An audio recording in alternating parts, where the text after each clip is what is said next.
Hello বন্ধুরা, welcome back to my mini blog. এখন ঘড়িতে বাজে প্রায় 12:30 পৌনে একটা। টোটো করে চলে এলাম সৈনির বাড়ি। তো একসাথে আমরা যাচ্ছি আমাদেরই একটা কমন ফ্রেন্ড অদিতির বাড়িতে। সুন্দর লাগছে, তোকে বেশি সুন্দর লাগছে লাগছে। কপালটা খারাপ থাকলে যেটা হয়, আমাদের বান্ধবীর বাড়ি হচ্ছে বাংলাদেশ ইন্ডিয়ার বর্ডারের মাঝে। তো এখানে আসার সময় রেলগেট পড়ে গেছে, এখানে কিছুক্ষণ দাঁড়িয়ে আবারও টোটো করে চলে এলাম আমাদের বান্ধবীর বাড়িতে।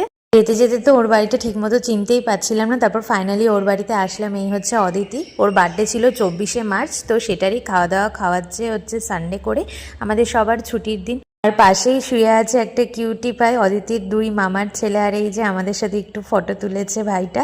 এরপর সবাই মিলে লাঞ্চ করতে চলে এলাম। লাঞ্চে ছিল ফ্রাইড রাইস, চিকেন চাপ, চাটনি, পাঁপড়, মিষ্টি। সব থেকে জন্মদিনে অদিতি কম খাবার খেয়েছে। হ্যাঁ, ওই কম খেয়েছে, দুজনে কম খেয়েছে। না রে, ও সব থেকে কম খেয়েছে। তো তুই বল, ভিডিওটা এলে সবাই দেখবে, লাইক করবে। সব থেকে বেশি অদিতি কম খেয়েছে ওর জন্মদিন। না না, অদিতি বলেছে লাইক করছে ভিডিও।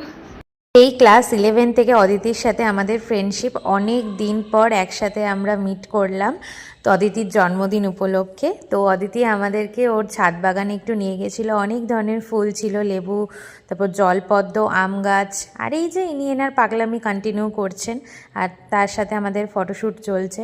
এরপর আমরা বাড়ি যাওয়ার গন্তব্যে রওনা দিলাম। তোমাদের আজকের মিনি ব্লগটা কেমন লাগলো অবশ্যই কমেন্টস করে জানিও। ভালো লাগলে একটা লাইক করে দিও। বাই।